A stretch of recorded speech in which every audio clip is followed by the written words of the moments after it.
absolutely stunning classic super bike that should need no introduction. The ZX7R is absolutely beautiful. It looks like a factory race bike because it was a replica of the RR road race version, and came from the factory with a twin spar aluminum frame, super wide mag wheels, and check out the ram air induction on the top of the tank there. That's the original factory production. 89 ZX7R H1 is the model nomenclature for this, and we bought this bike with a collection of 33 bikes from Jay in Virginia. You might have seen the videos, and we sold the other one. He actually had 4 of these. We sold, I think, 2 of them already, or maybe 1. I'm not sure. But no, we sold 1 of them. This is the second one that we're putting up for sale. The first one sold at auction on eBay for $17,500. It was previously sold at Mecum for $18,250 about 3 years ago when Jay bought it there. We auctioned it off about a little bit less. Sometimes the bidding goes up a little higher at Mecum. I don't know. But in any event, these are investment quality classics. This one is got a lot of features that the other one did not have. Primarily, take a look at all the polished aluminum on this. Carlos and the boys in a detail shop put 80 hours into this bike. Jeff took it right down to he had the tank, the cowlings, the fairing, the snorkels. He took the wheels off of it, the suspension, stripped the bike right down.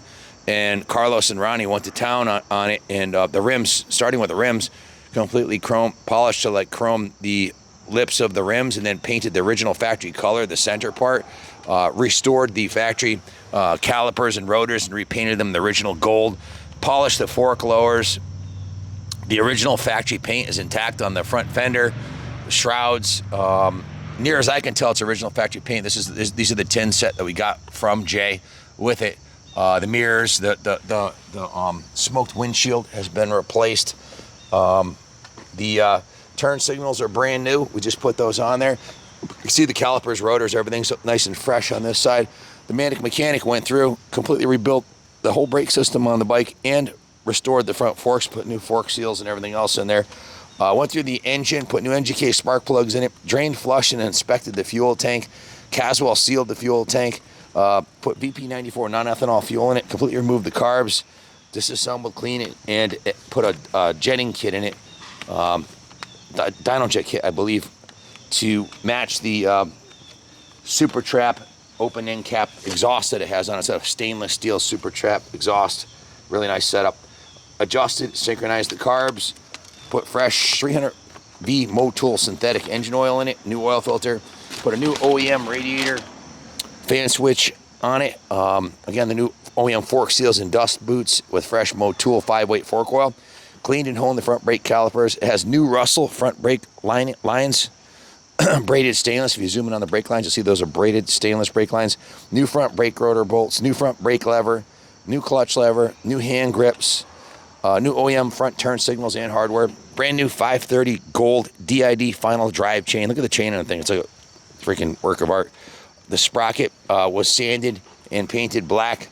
The swing arm was polished. The rear wheel, guys, they had 80 hours into the detail shop between polishing and painting the wheels, polishing the aluminum, polishing the swing arm, polishing the frame, cleaning and polishing every single nut and bolt on this motorcycle, essentially, and then laying down a nice coat of Carnauba wax on the original factory paint job and a final coat of new coat polymer sealant on it.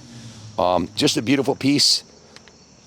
Bike's freaking super clean, and we put a ton of time and effort into it between the detail shop and the service and everything else. The service ticket came out to 140 hours, which is kind of ridiculous, but we were working on it since March, so it adds up. Just completely dismantling a bike and doing everything up. These things don't happen overnight, so it's like 4 weeks worth of work. So that's just what I remembered and what we had written down. There was probably a lot more done to it that'll be listed on the eBay listing.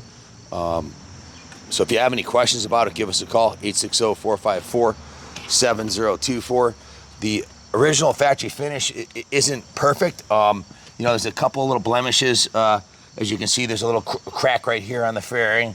I don't know if I try to pick it apart, if I can see anything that's not perfect on it. The tank looks really nice.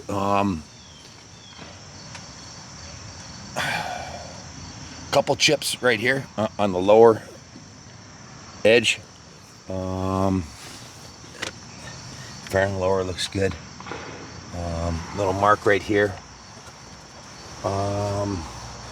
The side panels, I believe here, Dean said he thought these might have been repainted or re-clear coated. I'm not sure which, but I don't know if that's the factory finish on there. I think these are the factory saddles.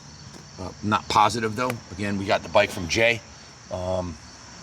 It's super clean, probably cleaner than the one that sold at 17.5, because this one we completely dismantled and cleaned everything on it and polished everything. So it's a lot of work making it look this nice, and it's ready to go to a new home. If you have any questions about it, give us a call, 860-454-7024.